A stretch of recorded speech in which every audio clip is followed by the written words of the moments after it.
So, in this episode, we really go deep into dating, especially if you are a woman who has been very in her masculine energy or a woman who is an extremely high achiever and crushing it at life in all areas. We talk about the dating world, we talk about getting into relationships, we talk about emasculation, we talk about polarity, and so much more. This is a really juicy one, guys. So buckle up and get comfortable. Cool.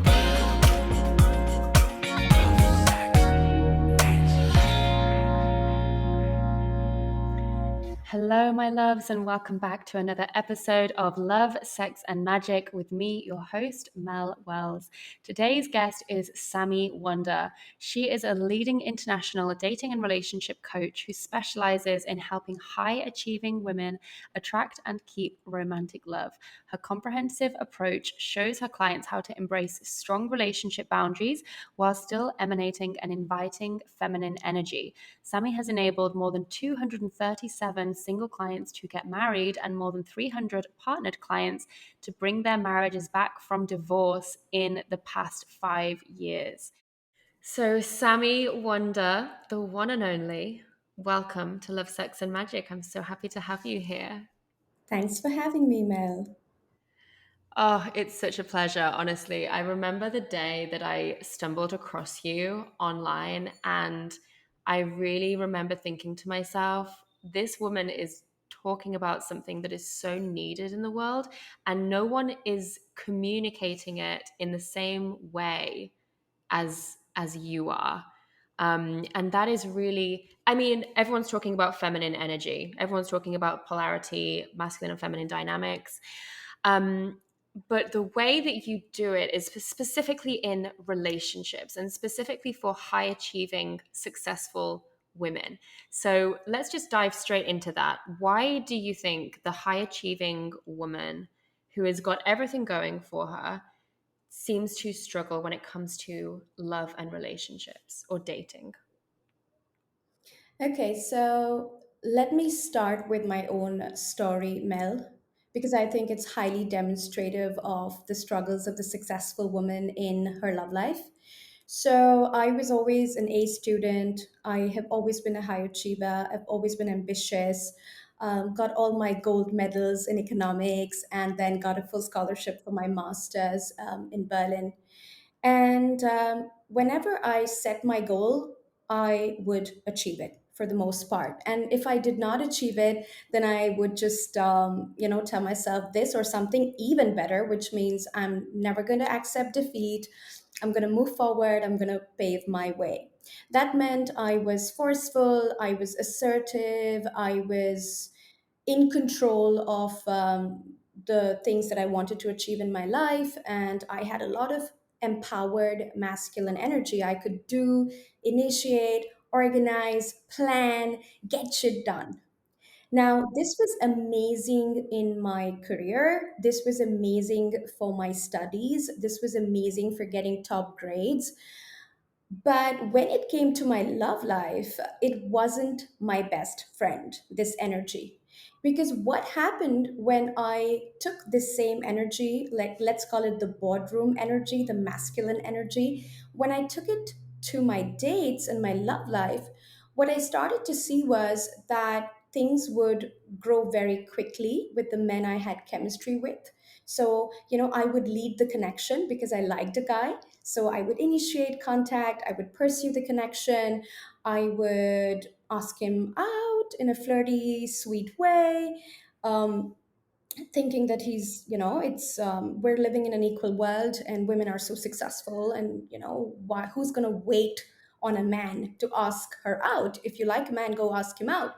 And so I would do all this leading, pursuing, chasing, connecting through this masculine energy with men, and so I would end up in really intense connections with men I liked, only to see that they would either fizzle out really soon. So it would get really intense for a few weeks, and then the guy would suddenly ghost on me, disappear on me, tell me that he wasn't feeling it for me. He loved me, but wasn't in love with me. I'm sure every woman can relate with all those dramatic lines that men throw at us just to sort of get out of the pitch and not to play the game anymore.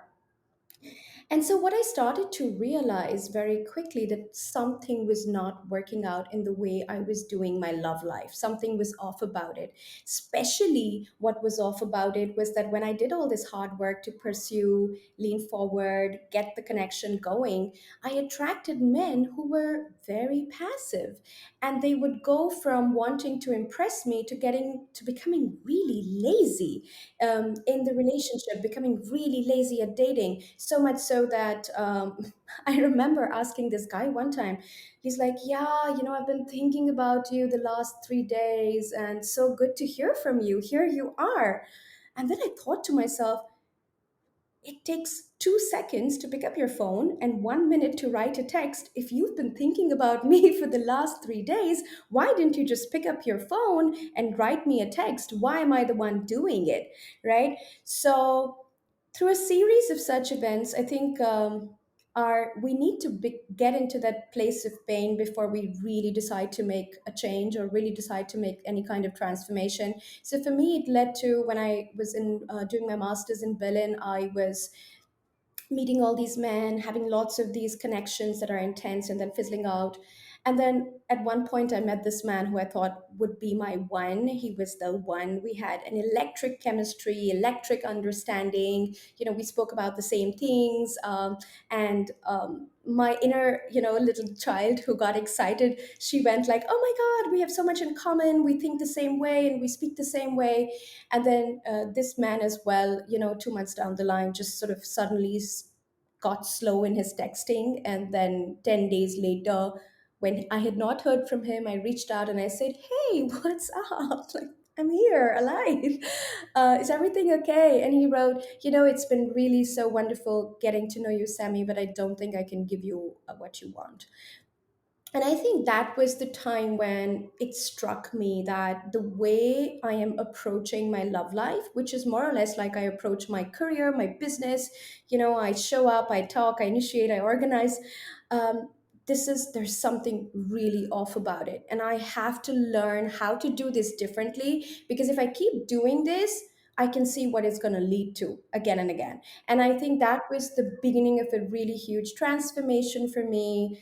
I can say the process I've developed for high achieving women today, it really gives them like a 180 turnaround, because I show women how, you can be a kick-ass boss babe in at your work, but when it comes to your love life, you've got to embrace your feminine side. You've got to let men be men around you.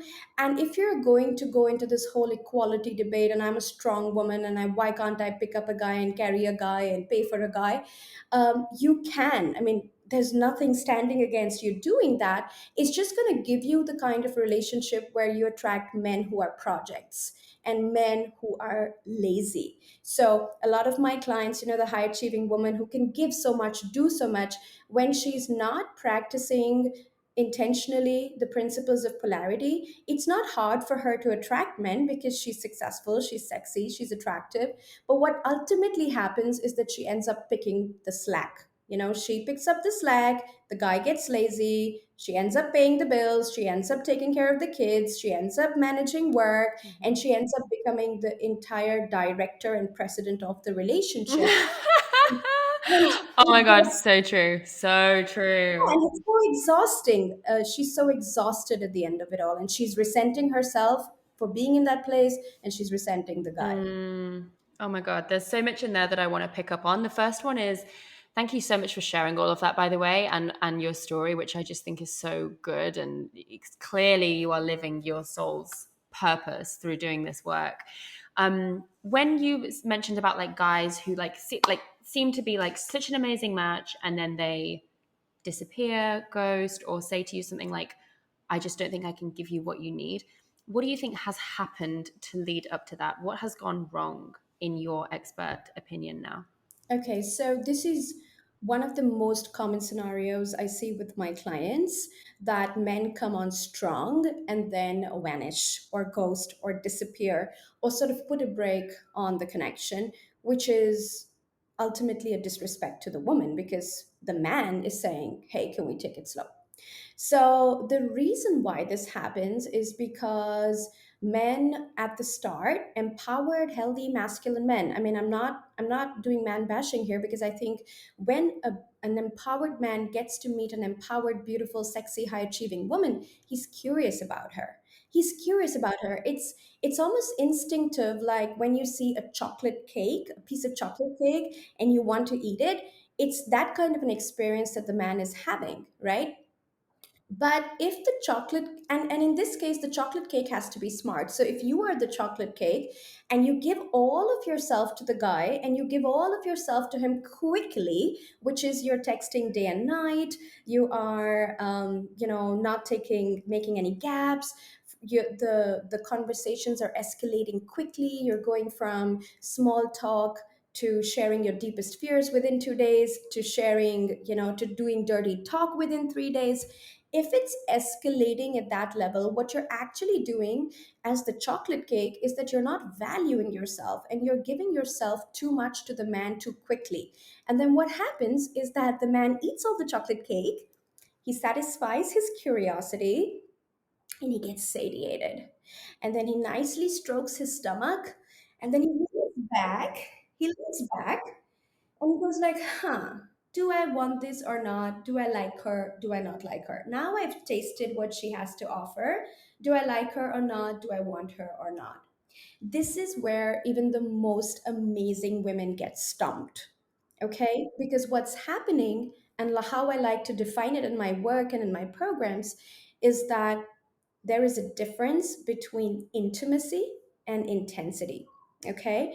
So men come for intensity. They come for intensity. They create intensity through words and actions, but it's not bonding them at an emotional level.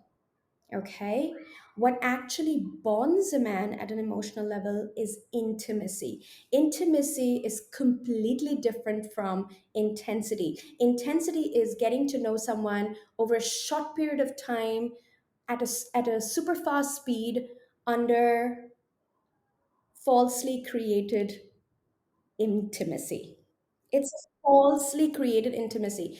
It gives you the impression that you really know someone. When you talk day and night, day and night, day and night, over 3 days, 4 days, 1 week, you get the impression, the illusion that you really know someone.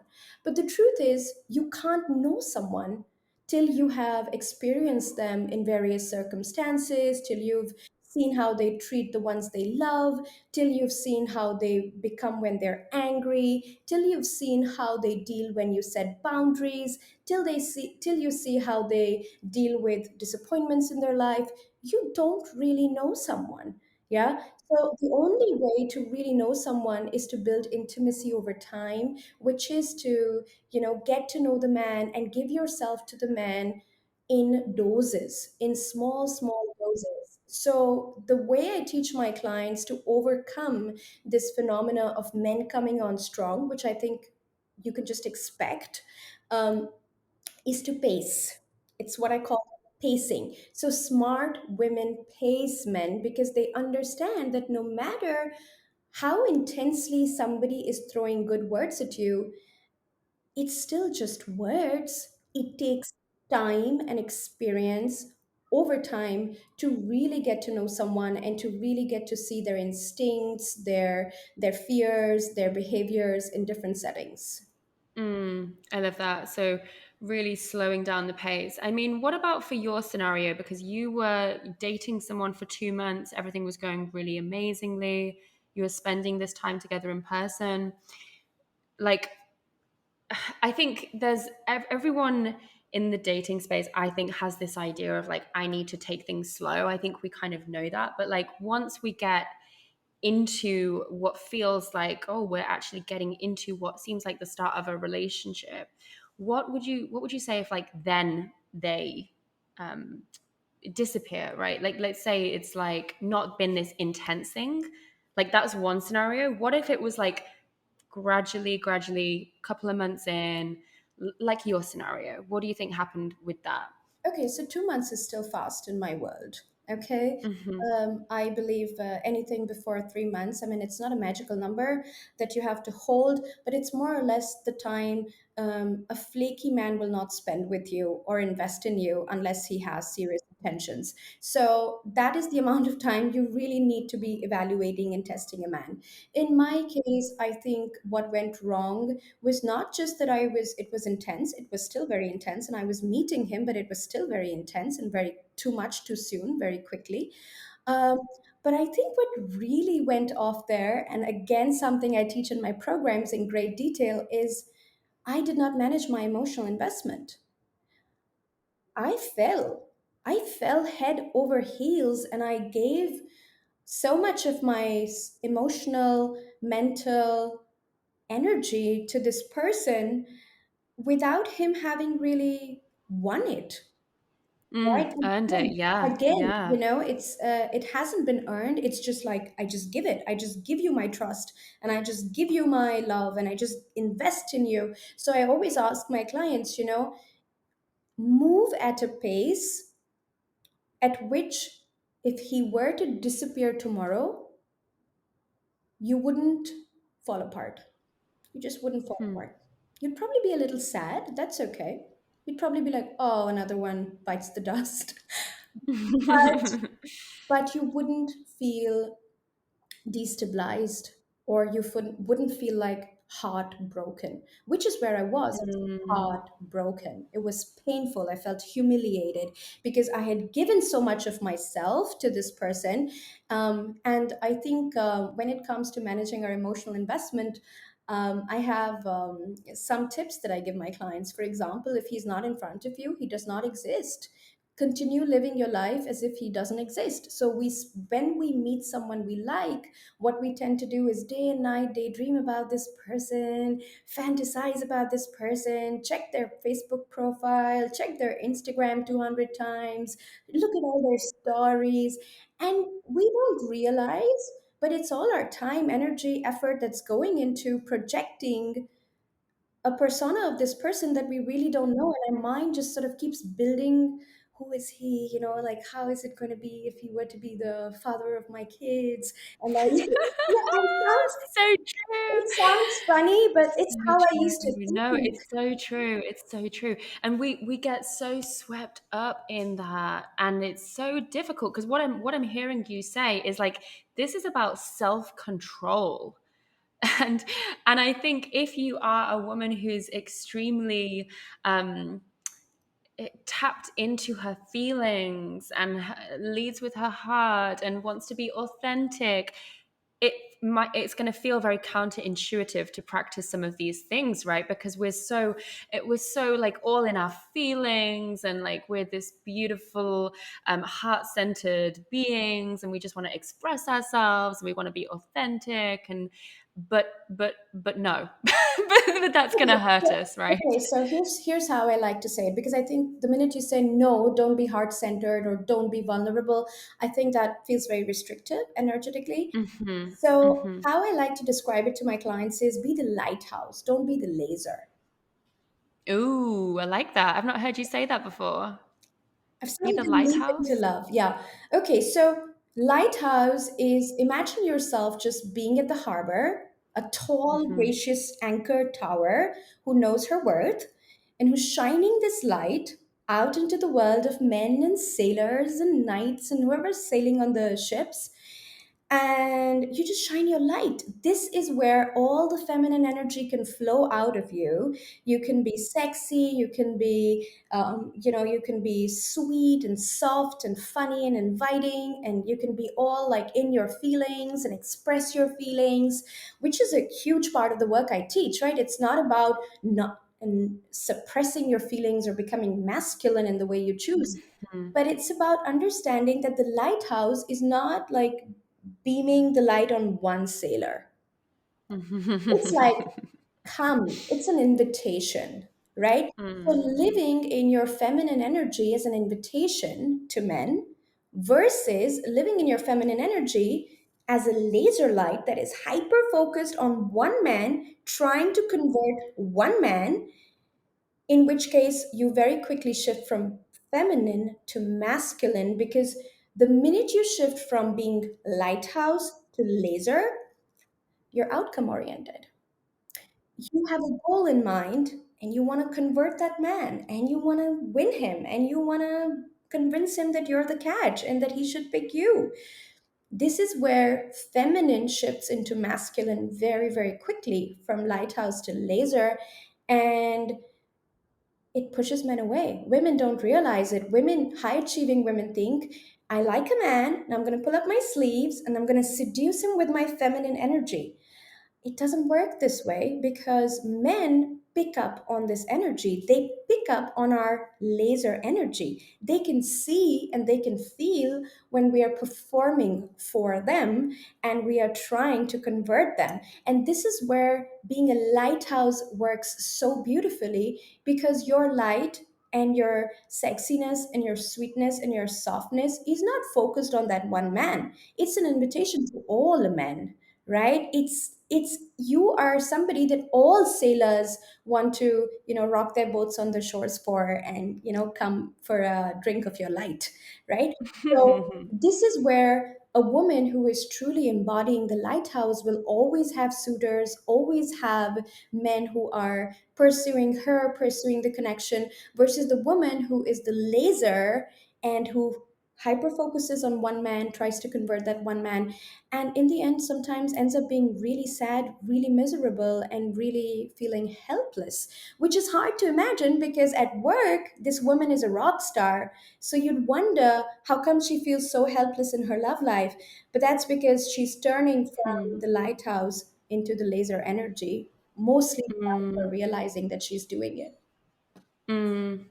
Wow, that's so, so interesting and so true. So, when it comes to men, when men are dating, what do you feel that they want? What is the role that they want to play in the dating game?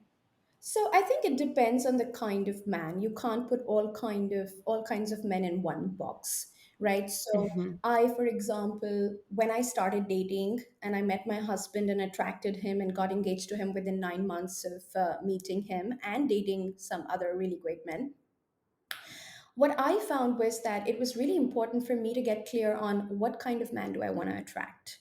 Because there are all kinds of men out there, right? There are men who will not wait for sex, not even 2 dates. Like, it's very important for them to sleep with the woman that they're dating. There are men who believe in equality and will never pay for a woman, even though they make a lot of money. There are men whose value is providing, whose value is making, I wouldn't say making a woman happy, but seeing a smile on your face really lights him up and makes him happy. So I think it's important for yourself to ask yourself what kind of man and what kind of relationship I'm looking for, because all of it is available.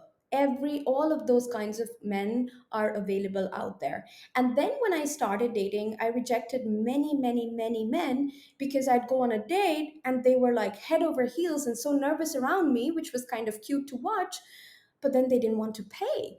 And I was like, oh my God, this feels like friendship. Like, I'm never seeing you again. Right. So of course, do I judge them for being that way? No. Just like I have the right to define what works for me, they have the right to define what works for them. But I think it really empowers you as a woman that before you get out there and date, you really nail down what you want. So, for example, in my programs, we talk about deal breakers and non negotiables. So, deal breakers are, I will not date a man who has, for some of my clients, who has children, who is bald, like, okay, you get to define all of that. And then there are the non negotiables, which is, what do I really, really, really want to have in a man so that I never feel I'm settling? Right. For some women, it's as random as, I want a man who is at least above 6 feet 2 inches. Fair enough. You get to define that. Right. Or in my case, I wanted a man with blue eyes. It was totally random and I manifested it, right? So it's so important to define what you want versus try to worry about what men want, because there are so many Mm, different kinds of men out there. There's so many different kinds of permutations and combinations of men who are interested in self development, not interested in self development, making big money, not making money. So I think it's about the woman knowing what she wants and then sort of doing dating as an evaluation process versus like I just fall in love. when I see a guy Mm, fall in love. So I think it has to become a little more intentional. Dating must be intentional. In fact, in my experience, Mel, what I've seen is that if my clients take a little bit longer to get to engage with a man, to like, really evaluate, really test, really take it slow at the start, they end up having really solid relationships. And the mm, more a man makes the effort in the dating phase, the more likely it is that that pattern will continue inside of a relationship, right? And so my mm, clients are not just marrying amazing men, they're also really happy in their marriages, right? Like they get adored, they get mm, spoiled, they get flowers.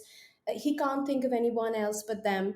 And that kind of relationship you attract because these women from the start decided that they wanted empowered masculine energy men who mm. are happy to give, happy to do the work, happy to lead, happy to pay, and just care about seeing a smile on her face. Mm.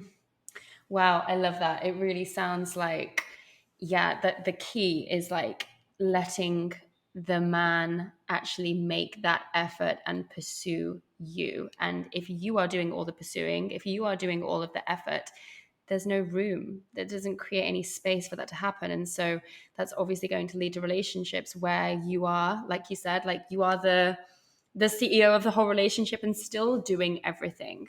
So I've got a couple of questions. So I want to speak about I want to go into rotational dating, which I know is something that you talk a lot about, and then I want to move into like speaking about like women who have kind of done a lot of the quote unquote wrong things and helping them come back. So let's first of all go to like rotational dating. Why is this an amazing thing? I know you've spoken about the woman being the prize in love in dating. Can you speak more into this and why rotational dating is so powerful? Okay, so rotational dating is something I personally did after I felt tired of feeling like I was always at the mercy of the man to make me wife. And Mm, so, for the few relationships that I did end up having, which was always such a project to create in the first place and have in the first place, I always felt like, oh my God, I need the security of marriage. And then I would start all these conversations about the ring and the marriage. And then I would just feel like the man is putting the brakes or he's talking about, yeah, maybe in a few years. And I just always felt like they're just test driving me. Now, what what does that speak about women's empowerment in love? Because I feel at the mercy of the man to choose me and to stamp my worth by saying, yes, you're worthy of being wife. No, you're not worthy of being wife. And so I started to rotationally date in Germany. I think one of the factors was also that I was a traditional Indian woman in Germany. And so I didn't want to let men just get into my pants without any commitment. And in India, this is also how we do it. You have a lot of suitors. Yeah, you do a little bit hanky panky, you kiss, but you don't go all the way. And then the men are chasing you and pursuing you until they put a ring on your finger. You're single. Nobody, like, mm, you can't introduce a man to your family as your boyfriend. um, and so I did that in Germany. I said to every man I was dating that, I don't believe in boyfriend girlfriend. I think that's okay for teenagers and that's also okay for university, early college. But I am looking to settle down and find my forever person, right? mm, So that's what rotational dating is. It's about seeing more than one man at the same time till you have the commitment you desire. Now, for some women, that commitment looks like buying a house together. For some other women, it looks like let's have children together. He's ready to, create a family with me. For some others, it looks like building a house together. For me, it looked like a ring on my finger, like you're going to be my wife. And I still remember that evening in Berlin when Chris and I were sitting at this cafe. We'd been seeing each other for 2 months, and he just looked at me, and I just knew the conversation is coming. And I had decided this time, because I always used to lead the relationship talk before. So I always used to be like, oh, where's this going? And this is so good. What do you think about us? This time I'm like, okay, fem energy. I'm going to lean back, relax, let him wonder where this is going.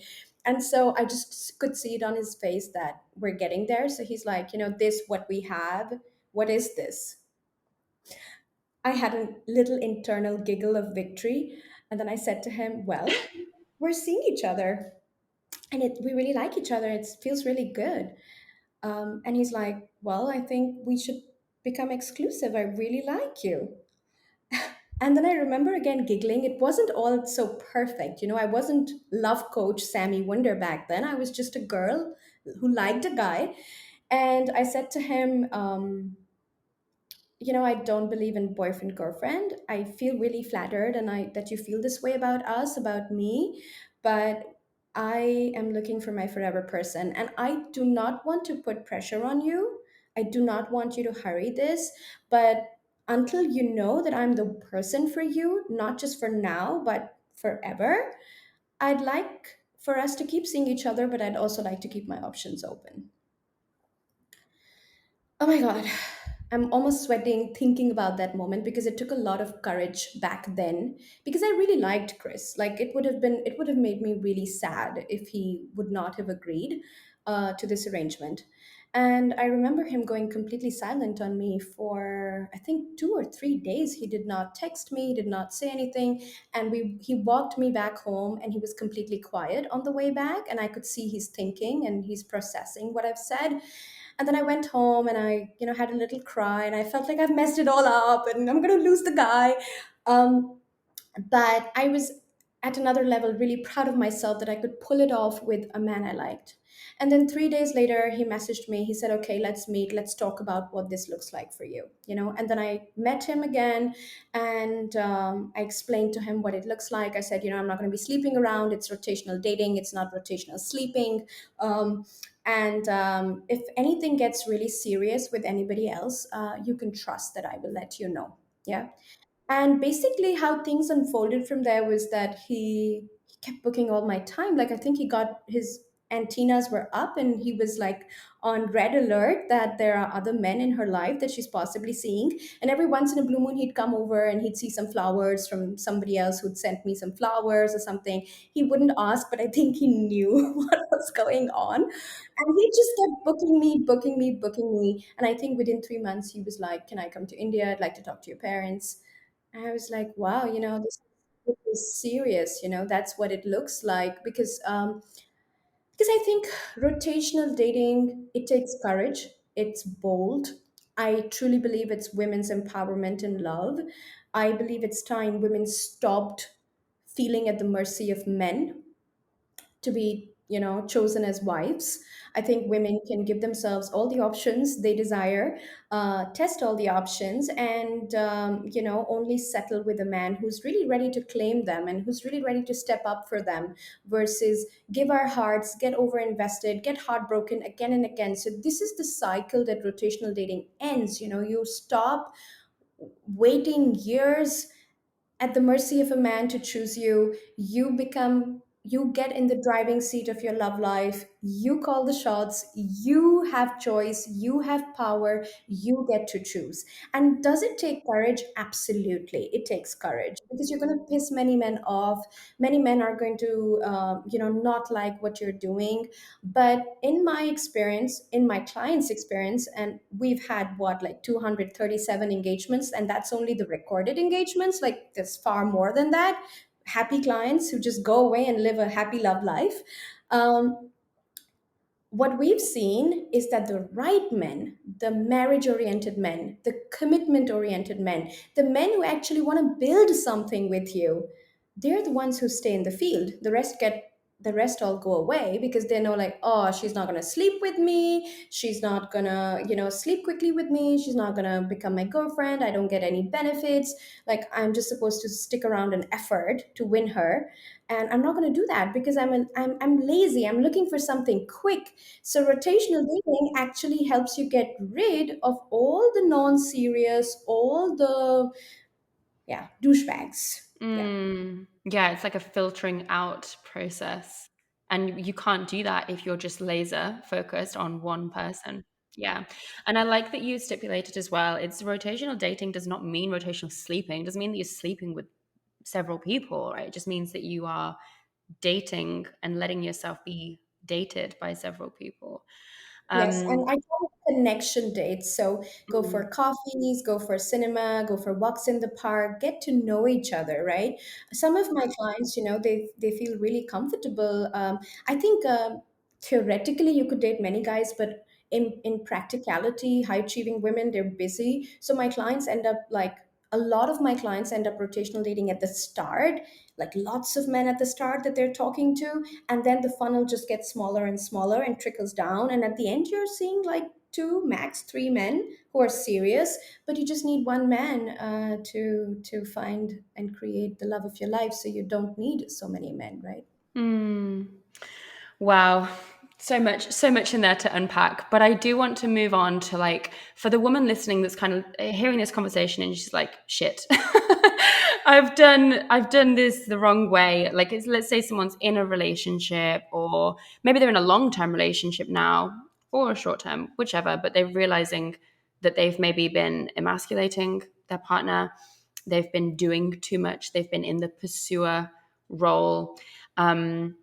What advice do you have for them to start to turn those tables? And is it possible to reverse damage that's already been done? It's not an exact percentage, but it's an intuitive percentage.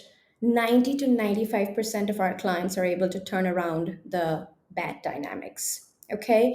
So if you're married to the right kind of man, or if you're in a relationship with a healthy, empowered man, and you've been doing all the work and you've been leaning forward and you've been giving and you've been over giving, what we remind our clients is number one, adopt the mindset that it's possible to shift things around really quickly. I tell my clients energy can be shifted overnight.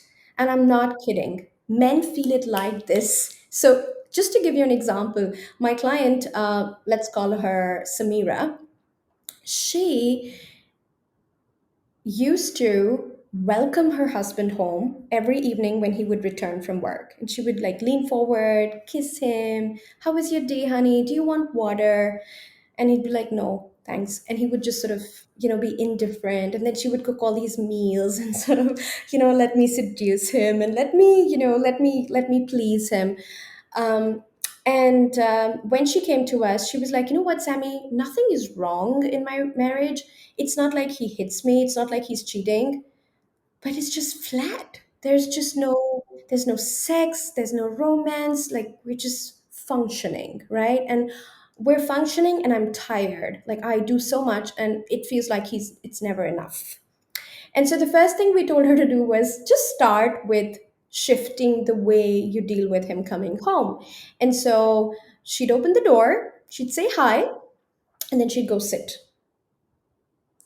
And then she'd pick up a magazine and read something. She did this for one day. She didn't offer him water. She didn't ask him how his day was. Can I give you a massage? What can I cook for you? The first day, it was he noticed it, but then he still went to his bedroom and opened his laptop.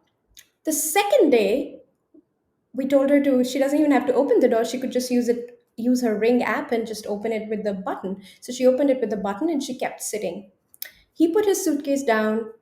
He came, found her, sat next to her, said, I'm making a tea. Would you like one? She said, yes, sure, that would feel good. And that was the beginning of turning the dynamics around. Just an example to show you how quickly men respond to the creation of intentional polarity inside a relationship. Okay, so you have to adopt the mindset that this is reversible, and it's not just reversible, you can turn it around really quickly, of course, with the right tools, the right strategies, and the right mindset. That's one. Yeah. And I think number two is look at my story. I don't think any client who has ever worked with us has come to us because they feel like they've done everything right and they're perfect, right? Every client who's come to us has had this realization, my approach is not working. I need to try something new. So instead of beating yourself and blaming yourself, I think it's just so much more empowered to say, okay, let's focus on the solution. What can I do to turn this around? And then do Yeah. that, and it's going to work. Beautiful, beautiful. I've heard you speak about creating positive tension. Can you explain what that means and how we go about creating it? Okay, so it's one of my tools inside Leap into Love or Elevate, which is my group coaching program where I go into detail on this concept. But basically, what this is about is it's about creating unpredictability and uncertainty inside a man to enhance desire. Hmm. And it's tension because it makes men anxious. It even makes women anxious when they do it. And it's positive because it's good for your relationship. So, I'm a big believer in, I'm not a therapist, I'm a love coach. I'm forward looking, I'm about helping my clients get results. And so I think I always tell my clients, we see what works and just drop everything else, put it to the side. Just work with what you know, what I'm telling you works. And positive tension works like magic on men. It even works so well on Chris. So, in dating, positive tension will reveal men's character. Okay. So when you create tension, so for example, tension is sometimes just created by, doing simple things like taking your time to get back to a guy, not being stuck on your phone day in and day out and chatting like teenagers, 200 emojis, but like just taking your time to get back to a guy. And it's going to produce something and a feeling of anxiety in him, a feeling of uncertainty in him. A man who is not capable of handling that tension is going to get back to you and say, I don't play games. How come you've not responded to me in 10 hours? But an empowered, masculine man is going to be turned on by that.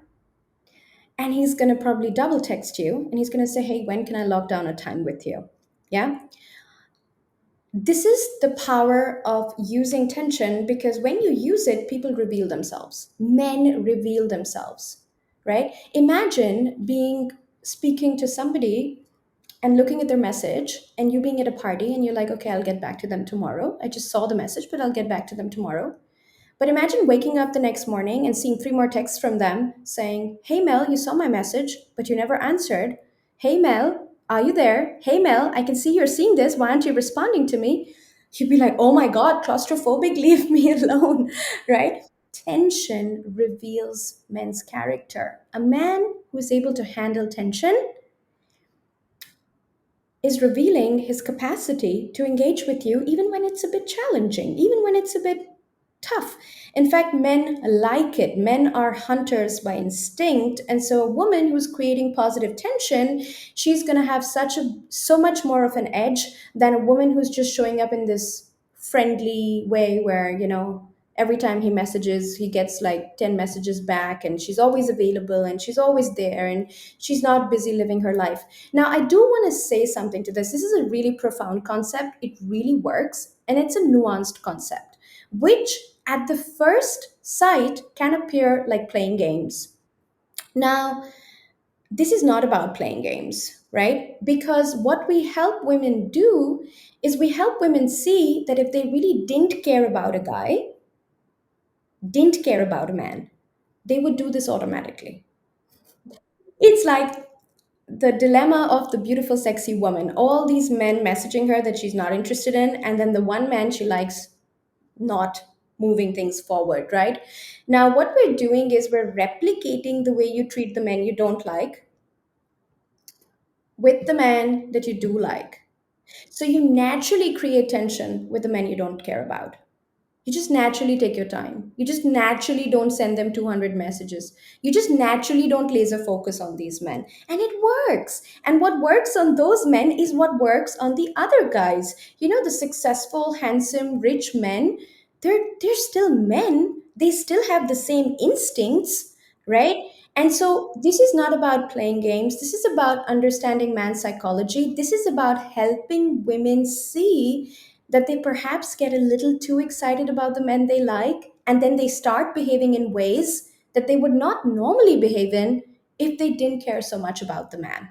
So, this tool, positive tension, helps women understand that perhaps the way I've been treating all these men that I'm not into, and it's working because they keep pursuing me and chasing me, what if I replicated this with men that I do like and do want to attract and do want to have a relationship with? Oh, Sammy, you are just a cave of wonders. You are just a wealth of knowledge, and I could honestly just continue this conversation for hours. I feel like we have so much to learn from you and your methodology and way of doing things. Um, where can everyone come and find you to explore more of your work, your programs, all of your materials? Yes, so just Google my name, samiwunder.com. You have to watch out for the spelling of wonder. It's Wunder. It's the German word for wonder. So SAMIWUNDER, samiwunder.com. And you're also welcome to join my private Facebook community. It's called Wunder Divas. And yeah, it's where all the amazing women hang out and we live stream and talk and engage. And you can also follow me on Instagram. It's Sami Wunder Coach. Beautiful. Well, Sammy, I always ask my guests these three questions just to wrap up our interview. The first is, what is one thing right now that you are loving? What am I loving right now?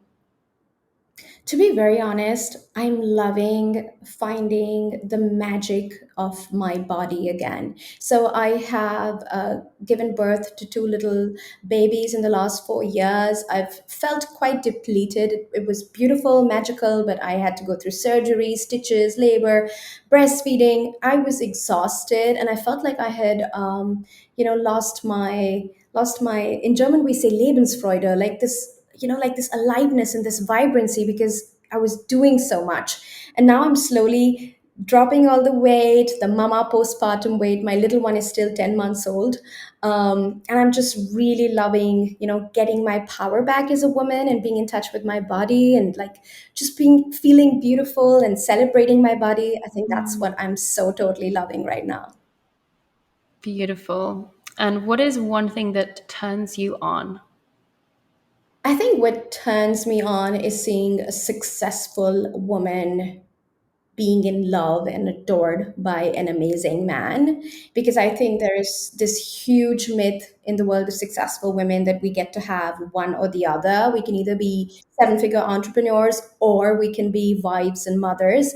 And when I see a woman, for example, like Priyanka Chopra and Nick Jonas sending her 200 flowers in her suite when she was away from him in London, I think that's the kind of romance. When I see it, I get really turned on because I know it's possible. And that's what my mission is, to really help high achieving women see that it's possible for them to have it all.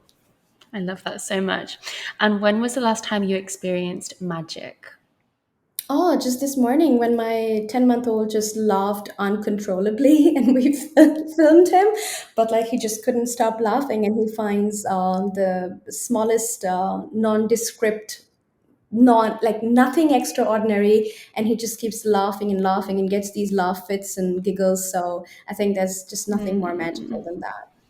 So beautiful. Well, Sammy, it's been such a pleasure to have you on. We're going to now go into my community and answer three more personal questions for you. But for everyone else, Sammy, thank you so much for your time. And we can't wait to connect again. Thank you for having me. This has been wonderful.